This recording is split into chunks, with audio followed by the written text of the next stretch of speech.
ভাই ভাই জব্বর একটা ঘটনা ঘটে গেছে। কি ঘটনা রে জীবন?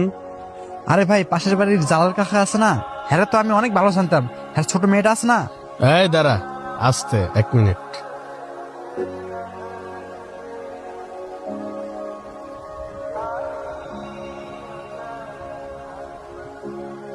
হ্যাঁ ভাই, এই কাজটা আপনি ঠিকই করছেন। বাইরের লোক জানলে মানুষে খারাপ ভাববো। ওই যে জলিল কাকার মেয়ে আছে না। এই দাঁড়া 1 মিনিট।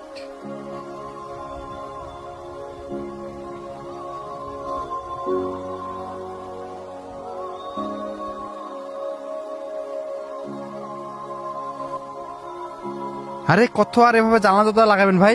কথাটা তো আমি আসতে বলতেছি। তাছাড়া তো এখানে আর কেউ নেই। আরে ভাই, ওনার মেয়ে আছে না। আরে থাম, কি করতেছস?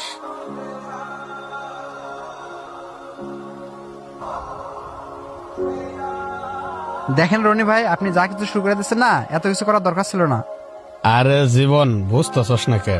কথা ঘরের বাইরে যাইতে পারে, এর লাগে একবারে ফিটিং করে দিতেছে, যাতে কথা বাইরে না যাইতে পারে। আরে রনি ভাই, আমি যে আস্তে করে বলতেছি। কার এত কান ভালো যে আস্তে করে কথা বলার নি পরও বাইর থেকে কথা শুনবে? আরে জীবন, বুঝতেছস না কে?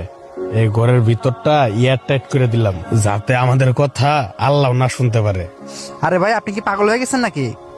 এমন কোনো কথা আছে নাকি যেটা আসতে বললেও ওই উপরালা শুনবে না? উপরালা সবই শোনেন, আপনি যত আস্তে কথা বলেন না কেন। আপনি যত কথাই আসতে বলেন না কেন, ওই উপরালা সবই শুনতে পারে। আরে জীবন, তুই জানো সে গীবত করা মহাপাপ, তারপরও কেন করিস ভাই? শোন জীবন, তোকে একটা কথা বলি। আল্লাহ তাআলা কুরআনে বলেছে যে গীবতকারী তার মৃত ভাইয়ের মাংস খাওয়ার সমতুল্য। তুই বল, তুই কি পারবি তোর মৃত ভাইয়ের মাংস খাইতে? যেহেতু তুই এটা পারবি না, সেহেতু জীবনে কোনোদিন মানুষের নামে কারো কাছে গীবত করিস না। জি ভাই, বুঝতে পারছি। আসলে আমাদের বর্তমান সমাজে মানুষ যাই কিছু করুক না কেন, সেগুলো বিষয় নিয়ে আমাদের কখনোই আলোচনা করা উচিত না।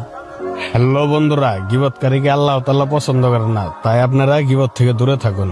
আর আমাদের ভিডিওটি ভালো লাগলে লাইক, কমেন্ট, শেয়ার দিয়ে পাশে থাকবেন। ধন্যবাদ সবাইকে।